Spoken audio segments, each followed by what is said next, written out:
Every year, people skip right past Jakobi Meyers. Too boring, too safe, not flashy enough, but here's the part that drives me completely insane. He just posted the best season of his career, top 26, fourth year in a row. Now we have Geno Smith, Chip Kelly, and no Davante Adams, and he's still sitting there in round 7. This has to be one of the best wide receiver picks available. How many times have we seen this? The one you keep pretending doesn't matter is still there in round 7. Jakobi Meyers had 87 catches, over 1,000 yards, wide receiver 20, and clearly no one cared. He didn't do it with a star QB or a cheat code system. It was pretty chaotic, to be honest. Broken pockets, quarterback roulette, no run game to help him out. And then Davante Adams is gone, and we just assumed that this entire offense was going to crumble. And then Jakobi stepped up. From week 4 on, he commanded a 28.2% target share. That was 5th best in the league. No buzz, just volume. But now there's some real bull signals here that this offense could really improve and fast. Mentioned Geno Smith, Chip Kelly, a much cleaner offense in general, a run game that should be improving with Genty immediately. And yet Jakobi is still being drafted like a backup plan, not what he already showed us last year. Behind a bunch of rookie flyers and guys with a significantly worse role. And that's what messes with me. Jakobi just checks every box. Steady volume, locked in role,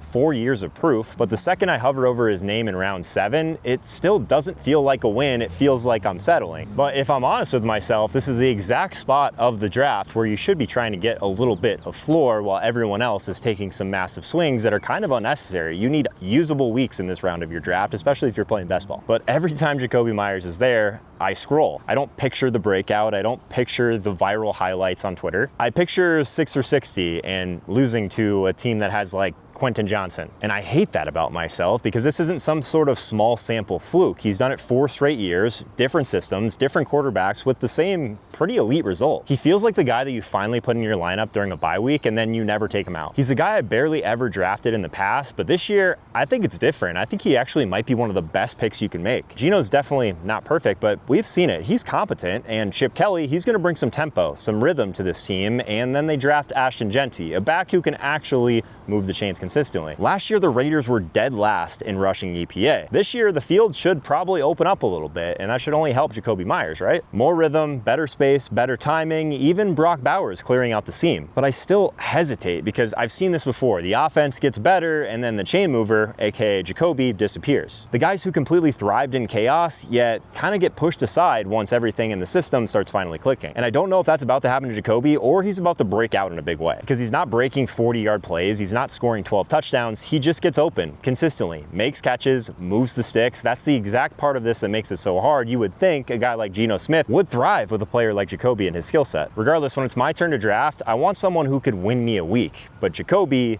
he just makes sure you don't lose it. And what I like to come back to in this situation is you need to have a combination of these different archetypes on your roster. You need to have guys that can bring you a ton of ceiling, and then you need to have guys that are gonna give you usable weeks every single week, and you can really count on that production. That mixture of ceiling and floor that championship teams all have. But you wanna know when it finally hit me? Even after the best year of his career, Jakobi Meyers is still being drafted like nothing ever happened. No Davante Adams, new QB, Chip Kelly offense, Genty coming in at running back, and the price doesn't move. I really thought the market would adjust, that people would actually value the floor, but they didn't. And that's when I realized it's not about Jakobi, it's about us.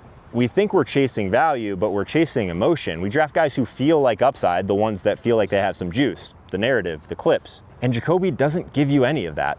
He just produces. Top 26, 4 years in a row. So what if this entire time he's not the wrong pick, he's just the one that you don't brag about, but you still win your championship? So I used to scroll past Jakobi Meyers like everyone else, but at some point, fine stopped meaning average. It started meaning reliable, bankable, like week winning. He's not a swing for the fences pick, and maybe that's the point. Because in round 7, he's the best wide receiver left, and the only one who's already done it at a high level. This year, I'm not skipping him. I'm circling his name. By the way, if you want my full draft kit for free with rankings, sleepers, busts, cheat sheets, go to fantasyaccelerator.com or hit the first link in the description. You'll get full access to my year-round fantasy system for free up until week 1. But I'm not promising that deal will stay up all summer, so go claim it now. But for every Jakobi Meyers, there's one wide receiver who looks like a steal, but sinks your season instead. I want to believe that this is finally DK Metcalf's year, but every time I try and talk myself into it, I keep coming back to the same conclusion. He's the worst wide receiver pick after round 3, and deep down, I think I've always known. I've done this dance with DK before. He drops, and I start convincing myself that his physical traits will win out. But Aaron Rodgers isn't just another quarterback. He's a guy that will completely ignore receivers mid-drive just for breaking rhythm, who only throws to guys he trusts and earns that trust slower than anyone in football. And DK,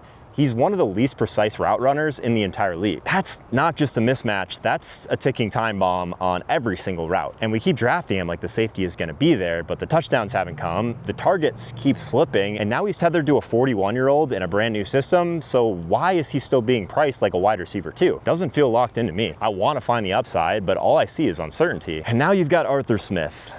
Oh, Arthur Smith. How the fantasy community loves Arthur Smith. The reality is he builds his systems like a puzzle. Every piece needs to fit. Play action, timing, these layered routes, that's kind of how his machine works. But DK, he kind of breaks things because now we get a quarterback who's going to demand precision and a receiver who can't fake it, a scheme that won't bend for it either. You're not just hoping for targets, you're hoping for chemistry, for rhythm, and ultimately for trust. In an offense that made guys like Drake London completely irrelevant. So even if DK gets the usage, how long before Rodgers stops looking his way? How many missed hot routes before the freeze out begins? And that's the loop I keep circling back to, because when you zoom out, this doesn't really feel like a volume issue. It feels like a fit that's already cracking. The moment it really broke for me was watching that sideline clip. Rodgers, last year, screaming, the eye rolls, all of that. Walking away from a rookie who missed a read by half a second. And that was after like one incompletion. Now imagine that same QB staring down DK Metcalf in what looks like the last year of his career, and DK's never run a route on schedule in his life. And then it hit me, this isn't a bet on talent, this is a bet against everything Rodgers has ever trusted. The chemistry risk isn't a footnote, it's the whole equation. And the second that trust breaks, the second the route is too early, too lazy, too off script, Rodgers is gonna stop throwing to him. That's just who he is. We've seen it, we've lived it many years now. So what are we hoping changes? This isn't a player problem, it's a blind spot, because if Metcalf was a random name tied to a 41-year-old QB in a play action heavy system built around precision, you wouldn't touch him. But it's DK Metcalf. So we squint, we gamble, we pretend, we want to see those big plays. And that's when I had to finally admit that this isn't upside. This is denial, just waiting for that highlight reel. I wanted to believe that this was finally the year, but now I just don't see it. Not with Aaron Rodgers, not with this system, and not with everything we've seen before. He's the worst wide receiver pick after round 3, and I don't say that lightly. Maybe I'm wrong. Maybe the trust builds, maybe the scheme bends, maybe the highlights come, but I'm not betting on that this early in the draft. I'm passing, and I'm trying to be okay with missing it.